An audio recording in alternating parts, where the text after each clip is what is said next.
বিসমিল্লাহির রহমানির রহিম। আসসালামু আলাইকুম ওয়া রাহমাতুল্লাহি ওয়া বারাকাতুহ। প্রিয় দর্শক, স্বাগতম জানাচ্ছি আমাদের আজকের বিশেষ বুলেটিনে। আপনি যুক্ত আছেন এমন এক পর্বে যেখানে আমরা তুলে ধরব দেশের লাখো সরকারি কর্মকর্তা কর্মচারীর জন্য সবচেয়ে গুরুত্বপূর্ণ একটি খবর, নতুন পে স্কেল বা নতুন বেতন কাঠামো নিয়ে বিস্তারিত প্রতিবেদন। কোন গ্রেডে বেতন কত বাড়ছে, কবে থেকে কার্যকর হচ্ছে, ভাতা কাঠামো কী পরিবর্তন আসছে, বাজেটে এর জন্য কত টাকা বরাদ্দ রাখা হয়েছে এবং এই ঘোষণা নিয়ে কর্মচারী মহল ও অর্থনীতিবিদরা কী বলছেন, সবকিছু নিয়েই থাকছে আজকের পর্ব। তাহলে শুরু করা যাক। মূল শিরোনাম। দীর্ঘদিনের প্রতীক্ষার অবসান ঘটিয়ে সরকারি চাকরিজীবীদের জন্য নতুন বেতন কাঠামো ঘোষণা করেছে সরকার।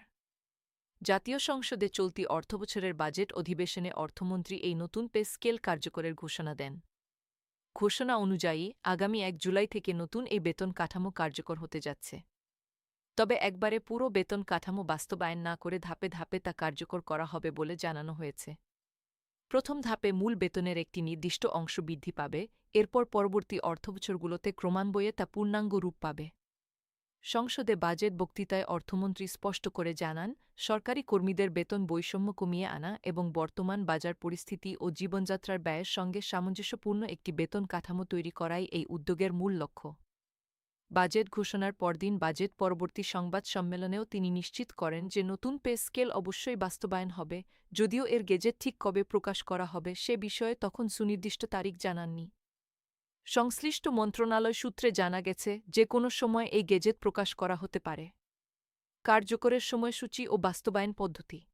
প্রিয় দর্শক, এবার আসা যাক নতুন পে স্কেল ঠিক কিভাবে বাস্তবায়িত হবে সেই প্রশ্নে। সরকারি সূত্র অনুযায়ী আগামী ১ জুলাই থেকে প্রথম ধাপে মূল বেতনের প্রায় ৫০% বৃদ্ধি কার্যকর হতে পারে। অর্থাৎ বর্তমান মূল বেতনের সঙ্গে ৫০% যোগ করে নতুন মূল বেতন নির্ধারণ করা হবে। এরপর ধারাবাহিকভাবে পরবর্তী অর্থবছরগুলোতে বাকি অংশ যুক্ত হয়ে পূর্ণাঙ্গ বেতন কাঠামো কার্যকর হবে। কিছু সূত্র বলছে, পুরো বেতন কাঠামো সম্পূর্ণভাবে বাস্তবায়িত হতে সময় লাগতে পারে ৩টি অর্থবছর পর্যন্ত। অর্থাৎ ২০২৬-২৭, ২০২৭-২৮ এবং ২০২৮-২৯ অর্থবছর জুড়ে ধাপে ধাপে এই কাঠামো পূর্ণতা পাবে।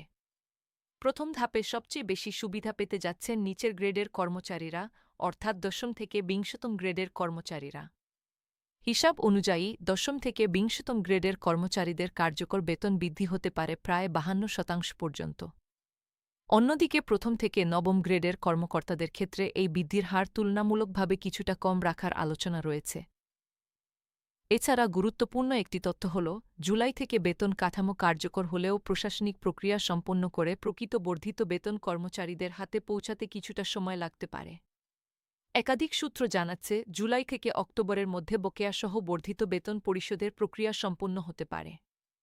অর্থাৎ জুলাই, আগস্ট ও সেপ্টেম্বরের বকেয়া অংশ একত্রে অক্টোবর মাসে সমন্বয় করে দেওয়া হতে পারে বলে জানা যাচ্ছে। এবার চলুন দেখে নেওয়া যাক গ্রেডভিত্তিক বেতন কাঠামো ঠিক কী পরিবর্তন আসছে।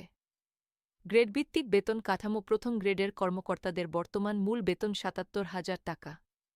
৫০% বৃদ্ধি কার্যকর হলে এই বেতন গিয়ে দাঁড়াবে প্রায় ১,১৭,০০০ টাকায়। দ্বিতীয় গ্রেডের কর্মকর্তাদের বর্তমান বেতন কাঠামো ৬৬,০০০ থেকে ৭৬,৪৯০ টাকা পর্যন্ত। বৃদ্ধির পর এই সীমা হবে ৯৯,০০০ থেকে ১,১৪,৭৩৫ টাকা পর্যন্ত। তৃতীয় গ্রেডের বেতন সীমা বর্তমানে ৫৬,০০৫ থেকে ৭৪,৪০০ টাকা পর্যন্ত। নতুন কাঠামো তা হবে ৮৪,৭৫০ থেকে ১,১১,৬০০ টাকা পর্যন্ত। চতুর্থ গ্রেডের বেতন সীমা এখন ৫০,০০০ থেকে ৭১,২০০ টাকা। বৃদ্ধির পর তা হবে ৭৫,০০০ থেকে ১,০৬,৮০০ টাকা পর্যন্ত। পঞ্চম গ্রেডের বেতন সীমা ৪৩,০০০ থেকে ৬৯,৮৫০ টাকা। নতুন কাঠামো তা দাঁড়াবে ৬৪,৫০০ থেকে ১,০৪,৭৭৫ টাকা পর্যন্ত। ষষ্ঠ গ্রেডের বেতন সীমা ৩৫,৫০০ থেকে ৬৭,০১০ টাকা। বৃদ্ধির পর তা হবে ৫৩,২৫০ থেকে ১,০৫,১৫ টাকা পর্যন্ত। সপ্তম গ্রেডের বেতন সীমা ২৯,০০০ থেকে ৬৩,৪১০ টাকা। নতুন কাঠামো তা হবে ৪৩,৫০০ থেকে ৯৫,১১৫ টাকা পর্যন্ত। অষ্টম গ্রেডের বেতন সীমা ২৩,০০০ থেকে ৫৫,৪৭০ টাকা। বৃদ্ধির পর তা হবে ৩৪,৫০০ থেকে ৮৩,২০৫ টাকা পর্যন্ত। নবম গ্রেডের বেতন সীমা ২২,০০০ থেকে ৫৩,০৬০ টাকা। নতুন কাঠামো তা হবে ৩৩,০০০ থেকে ৭৯,৫৯০ টাকা পর্যন্ত। দশম গ্রেডের বেতন সীমা ১৬,০০০ থেকে ৩৮,৬৪০ টাকা। বৃদ্ধির পর তা হবে ২৪,০০০ থেকে ৫৭,৯৬০ টাকা পর্যন্ত। এবার আসা যাক একাদশ থেকে ২০তম গ্রেড পর্যন্ত, যেখানে সবচেয়ে বেশি হারে বৃদ্ধির সম্ভাবনা রয়েছে। একাদশ গ্রেডের বেতন সীমা ১২,০০০ থেকে ৩০,২৩০ টাকা। নতুন কাঠামো তা হবে ১৮,৭৫০ থেকে ৪৫,৩৪৫ টাকা পর্যন্ত।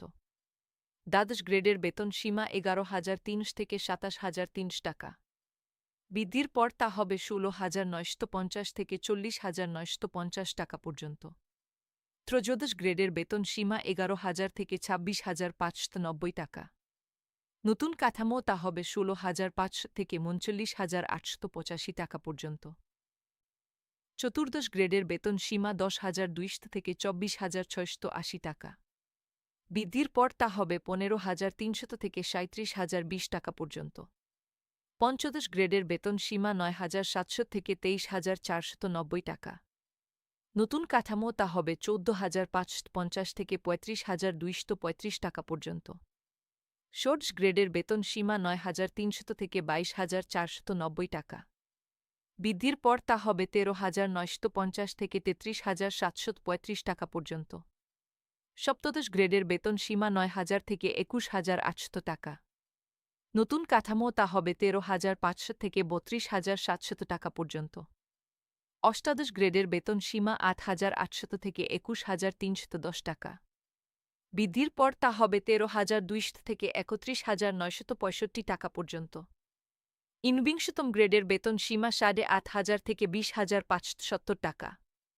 নতুন কাঠামো তা হবে ১২,৭০০ থেকে ৩০,৮৫৫ টাকা পর্যন্ত।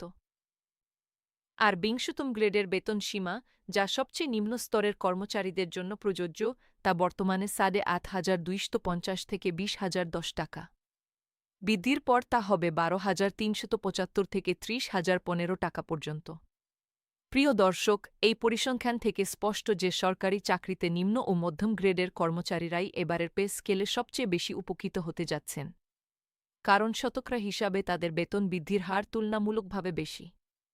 ন্যূনতম বেতন ও ভাতা কাঠামো পরিবর্তন। নতুন পে স্কেল নিয়ে আলোচনার শুরুতে বেতন কমিশনের পক্ষ থেকে যেসব সুপারিশ এসেছিল, তার মধ্যে অন্যতম ছিল সরকারি চাকরির সর্বনিম্ন মূল বেতন উল্লেখযোগ্যভাবে বাড়ানোর প্রস্তাব। কমিশনের প্রাথমিক সুপারিশের সর্বনিম্ন মূল বেতন ৮,৫০০ টাকা থেকে বাড়িয়ে ২০,০০০ টাকা পর্যন্ত নির্ধারণের কথা বলা হয়েছিল। এই সুপারিশ বাস্তবায়িত হলে তা হবে প্রায় ১৪০% কাছাকাছি বৃদ্ধি। তবে চূড়ান্ত বাস্তবায়নে এই অঙ্কে কিছুটা পরিবর্তন আসতে পারে, কারণ সরকার ধাপে ধাপে বাস্তবায়নের পথ বেছে নিয়েছে। ভাতার ক্ষেত্রেও একাধিক পরিবর্তনের প্রস্তাব রয়েছে। বর্তমানে টিফিন ভাতা ২০ টাকা থাকলেও তা বাড়িয়ে ১,০০০ টাকা করার সুপারিশ করা হয়েছে।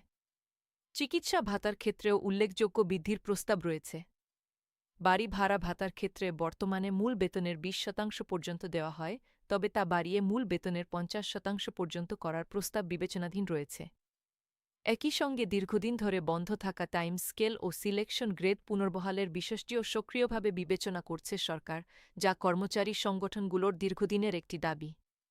তবে এখানে একটি বিষয় পরিষ্কার করা প্রয়োজন। ভাতা সংক্রান্ত এসব বিষয় এখনও চূড়ান্ত অনুমোদনের অপেক্ষা রয়েছে। বাজেট অধিবেশনে মূলত মূল বেতন বৃদ্ধির বিষয়টি নিশ্চিত করা হয়েছে, ভাতা কাঠামোর চূড়ান্ত গেজেট এখনও প্রকাশিত হয়নি। বাজেট বরাদ্দ ও অর্থনৈতিক প্রেক্ষাপট। নতুন পে স্কেল বাস্তবায়নের জন্য চলতি অর্থবছরের বাজেটে বিশেষ বরাদ্দ রাখা হয়েছে। প্রাথমিক হিসাব অনুযায়ী এই খাতে অতিরিক্ত ২২ থেকে ২৫,০০০ কোটি টাকা বা তারও বেশি অর্থ বরাদ্দ রাখা হতে পারে। সরকারি ব্যয়ের এই বড় অংশ জাতীয় বাজেটে সরকারি বেতন ও ভাতা খাতে চাপ তৈরি করবে বলে অর্থ মন্ত্রণালয় সংশ্লিষ্টরা জানিয়েছেন।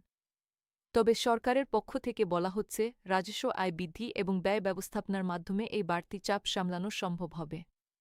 অর্থ মন্ত্রণালয় সংশ্লিষ্ট একজন ঊর্ধ্বতন কর্মকর্তা সংবাদমাধ্যমকে জানিয়েছেন, সরকার সামগ্রিক অর্থনৈতিক পরিস্থিতি ও মুদ্রাস্ফীতির হার বিবেচনায় রেখেই ধাপে ধাপে বাস্তবায়নের সিদ্ধান্ত নিয়েছে। যাতে একসঙ্গে বিপুল অঙ্কের অর্থ ছাড়ের কারণে সামষ্টিক অর্থনীতিতে বাড়তি চাপ তৈরি না হয়।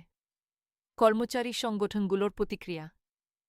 নতুন পে স্কেলের ঘোষণাকে সাধুবাদ জানিয়েছে সরকারি কর্মচারীদের বিভিন্ন সংগঠন।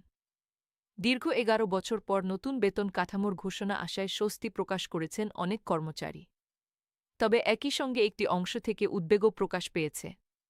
তাদের বক্তব্য হল, ধাপে ধাপে বাস্তবায়নের ফলে পূর্ণাঙ্গ সুবিধা পেতে কর্মচারীদের আরও কয়েক বছর অপেক্ষা করতে হবে, অথচ বর্তমান বাজারদর ও জীবনযাত্রার ব্যয় ইতিমধ্যে অনেক বেড়ে গেছে। কিছু কর্মচারী সংগঠনের পক্ষ থেকে সরকারের কাছে অনুরোধ জানানো হয়েছে, সম্ভব হলে সম্পূর্ণ বেতন কাঠামো একসঙ্গে কার্যকর করা হোক, আর তা সম্ভব না হলে অন্তত ২ ধাপে যেন পুরো প্রক্রিয়া সম্পন্ন করা হয়। নিম্ন গ্রেডের কর্মচারীরা বিশেষভাবে দাবি জানিয়েছেন, তাদের জন্য বাস্তবায়ন প্রক্রিয়া যেন দ্রুততর করা হয়, কারণ তারাই মূল্যস্ফীতির চাপ সবচেয়ে বেশি অনুভব করছেন। অর্থনীতিবিদদের পর্যবেক্ষণ। অর্থনীতিবিদদের একটি অংশ মনে করছেন, দীর্ঘ প্রতীক্ষিত এই বেতন কাঠামো সরকারি কর্মীদের ক্রয়ক্ষমতা বৃদ্ধিতে সহায়ক হবে এবং সার্বিকভাবে বাজারে ভোগ ব্যয় বাড়াতে ইতিবাচক ভূমিকা রাখবে। তাদের মতে, দীর্ঘদিন ধরে বেতন কাঠামো অপরিবর্তিত থাকায় সরকারি কর্মীদের প্রকৃত আয় ক্রমাগত হ্রাস পেয়েছে, তাই এই সমন্বয় ছিল সময়ের দাবি। তবে অন্য একটি অংশের অর্থনীতিবিদরা সতর্ক করে বলছেন, একসঙ্গে বিপুল পরিমাণ অর্থ সরকারি বেতন খাতে ছাড়া হলে তা মুদ্রাস্ফীতির উপর বাড়তি চাপ তৈরি করতে পারে, বিশেষ করে যদি রাজস্ব আদায় প্রত্যাশিত মাত্রায় না বাড়ে। তাদের পরামর্শ, বাজেট ঘাটতি নিয়ন্ত্রণে রেখে সরকারকে এই খাতে ব্যয় বাস্তবায়ন করতে হবে, যাতে সামষ্টিক অর্থনৈতিক স্থিতিশীলতা বজায় থাকে। এই দুই ধরনের মতামতের মধ্য দিয়েই এখন এগোচ্ছে সরকারি নীতি নির্ধারণী আলোচনা। গেজেট প্রকাশ ও পরবর্তী প্রক্রিয়া। প্রিয় দর্শক, এখন পর্যন্ত সংসদে ঘোষণা এবং বাজেট বরাদ্দ নিশ্চিত হলেও নতুন পে স্কেলের আনুষ্ঠানিক গেজেট এখনও প্রকাশিত হয়নি। সংশ্লিষ্ট কর্মকর্তারা জানিয়েছেন, অর্থ মন্ত্রণালয় এবং জনপ্রশাসন মন্ত্রণালয়ের যৌথ পর্যালোচনা শেষে শিগগিরই এই গেজেট প্রকাশ করা হবে। গেজেট প্রকাশের পরেই গ্রেডভিত্তিক চূড়ান্ত বেতন কাঠামো, প্রযোজ্য ভাতাসমূহ এবং বাস্তবায়নের সুনির্দিষ্ট সময়সূচি আনুষ্ঠানিকভাবে জানা যাবে। একই সঙ্গে এমপিওভুক্ত শিক্ষক কর্মচারীদের জন্য এই বেতন কাঠামো কিভাবে প্রযোজ্য হবে, সে বিষয়েও শিক্ষা মন্ত্রণালয়ের পক্ষ থেকে পৃথক নির্দেশনা আসার কথা রয়েছে। সরকারি চাকরির পাশাপাশি স্বায়ত্তশাসিত প্রতিষ্ঠান ও রাষ্ট্রায়ত্ত সংস্থার কর্মীদের ক্ষেত্রেও এই কাঠামো কিভাবে সমন্বয় করা হবে, তা নিয়েও আলোচনা চলছে বলে জানা গেছে। সার্বিক চিত্র। সব মিলিয়ে বলা যায়, দীর্ঘ প্রতীক্ষার পর সরকারি কর্মকর্তা-কর্মচারীদের জন্য নতুন বেতন কাঠামো এখন বাস্তবায়নের পথে। আগামী ১ জুলাই থেকে প্রথম ধাপ কার্যকর হতে যাচ্ছে, যেখানে মূল বেতনে প্রায় ৫০% বৃদ্ধি ঘটতে যাচ্ছে। নিম্ন ও মধ্যম গ্রেডের কর্মচারীরা এবার সবচেয়ে বেশি উপকৃত হবেন বলে প্রাথমিক তথ্য থেকে জানা যাচ্ছে। তবে সম্পূর্ণ বাস্তবায়ন প্রক্রিয়া সম্পন্ন হতে সময় লাগতে পারে আরও কয়েক বছর। সরকারের পক্ষ থেকে বলা হচ্ছে, অর্থনৈতিক স্থিতিশীলতা বজায় রেখেই এই প্রক্রিয়া এগিয়ে নেওয়া হবে। অন্যদিকে কর্মচারী মহল থেকে দ্রুত ও পূর্ণাঙ্গ বাস্তবায়নের দাবি অব্যাহত রয়েছে। আগামী দিনগুলোতে গেজেট প্রকাশ এবং প্রকৃত বাস্তবায়ন প্রক্রিয়ার উপর নির্ভর করবে এই নতুন পে স্কেল কতটা স্বস্তি বয়ে আনবে সরকারি চাকরিজীবীদের জীবনে। সমাপনী। প্রিয় দর্শক, আজকের বিশেষ বুলেটিন এখানেই শেষ করছি। নতুন পে স্কেল সংক্রান্ত যে কোনো নতুন তথ্য, গেজেট প্রকাশ কিংবা সরকারি ঘোষণা এলেই আমরা তা নিয়ে হাজির হব আপনাদের সামনে। সঙ্গে থাকার জন্য আন্তরিক ধন্যবাদ। আল্লাহ হাফেজ, ভালো থাকুন, সুস্থ থাকুন। আসসালামু আলাইকুম ওয়া রাহমাতুল্লাহি ওয়া বারাকাতুহু।